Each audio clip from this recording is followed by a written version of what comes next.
How's everyone doing? My name's Colin, and Frank and I will be going over chapter 54.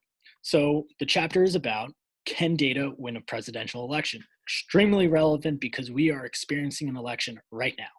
So, what I'm going to be looking at is in 2012, how Barack Obama utilized data to help him win the presidential election of 2012. So data, we hear so much about it. And where do we get it? Catalyst is a voter database, and it's a tool that candidates use to their advantage to help them get elected or reelected into office. And Catalyst has data of 185 million registered voters and 55 million unregistered voters. And with that data, they want to build a picture of who you are. And once they know your address, a party can use US Census data to get more information about you and your neighborhood by knowing your age, income, how many people live in your house, how many cars you have, and how you heat your home. They have everything, and they want to break you down into what kind of voter you're going to be. So Catalyst, they take this data, put it together, and sell it to either a progressive or liberal candidate. So in this case, we're going to be looking at Obama. So basically, he bought our data. And he takes that data and he goes through the NGP voter activation network, and that just queries and breaks you down into whether you're a Democrat, how many children you have, are you married, are you the probability that you're going to vote in the next election. They break you down to all these stats. And in 2012, Obama used this data to calculate a VAN score. And VAN uses over 100 variables to estimate the probability that an individual is voting Democrat. So a higher score, that means they're more likely to vote Democrat. And for the chapter, they use a simple example that uses logistic regression. So what that means is they're looking at age, gender, race, education, evangelical, Democrat, and it's binary. Either you're male, female, white, not white, you get the picture. So in this case, we were looking at a 67-year-old male who's not white, college educated, and is not evangelical, and is a Democrat. And we want to find the probability that he is going to vote Democrat in the 2012 election. So let's look. We have to assign values to each category and then put that into an equation, and we'll find the probability. So in this case, the constant is negative 1.04, his age 67, so you times that by negative 0.175 because the older you are, the less likely you are to be a Democrat. Gender, male, so nothing. But if he was female, you would add 1.81 because women are more likely to vote Democrat. Race, he's not white, so you add 3.86 because not white is more likely to vote Democrat. Education, he's college education, so you add 0.0028, which is college educated people are slightly more likely to vote Democrat, and he is not evangelical, so you don't do anything. But if he was, you would subtract 2.52 because evangelical people are less likely to be Democrat.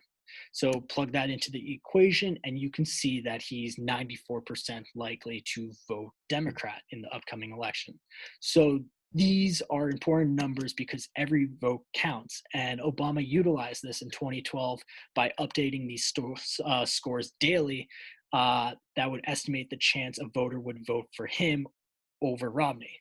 And he took this data because the VAN was more complex. He was able to find the likelihood that someone was going to vote for him, but did not have a high percentage of actually turning up to vote for the election. So he knows that every vote counts, and he wants to make sure those people that probably wouldn't turn out for the election but still would vote for him showed up and casted their vote. So he used this data to his advantage, and we saw the result. He was able to get reelected as our president in 2012. So that's it from my part, and Frank is going to take it over from here. Thank you. Thank you, Colin. So let's talk about in the year 2016 how President Trump magically won the final election.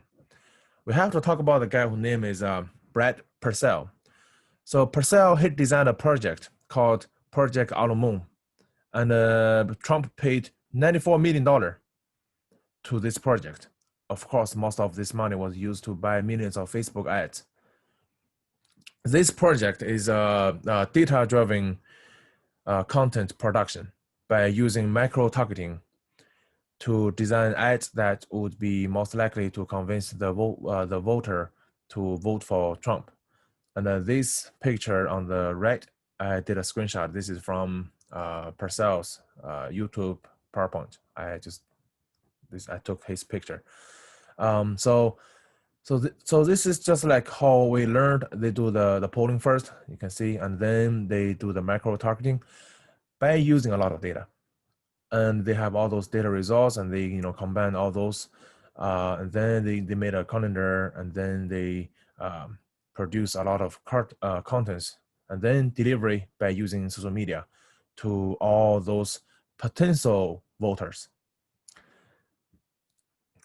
So Project Almond, they did a lot of A/B testing.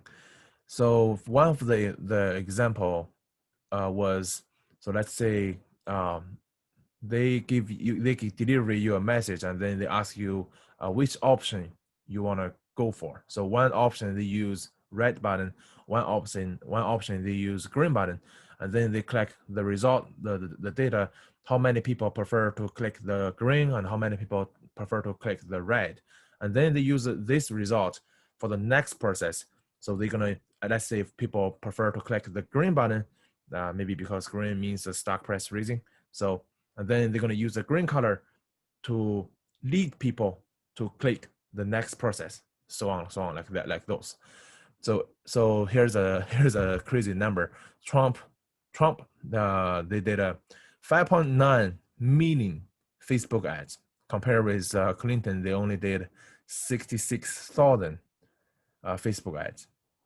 So during the 2016 election, we also heard, how Trump worked with Russia.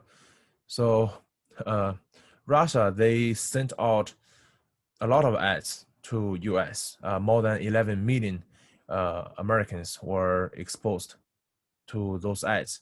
Reported that in 2016, 36,000 Russian robot accounts sent out over 130,000 tweets, and those tweets showed up over 2 million times. Without knowing the individual identities of the targeted Facebook user, it will be impossible to know how many votes were actually changed by Russia's social media activities. Remember the screenshot, the one I took from YouTube, from Purcell's PowerPoint?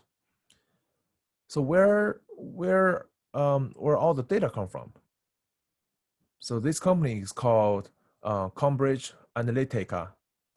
It was a British company, and they illegally collected 87 million Facebook users' information. So they discussed with Cambridge Analytica how to use their data to influence American voters' behavior.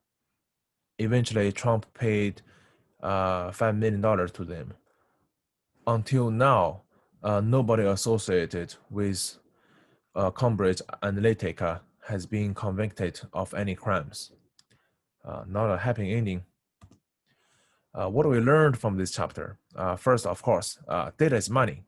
Very obvious. A lot of big numbers, millions of dollars to buy the data. And then data is weapon. Depends on how you use it. Data plus content plus money, you can use it to influence whatever your target's behavior.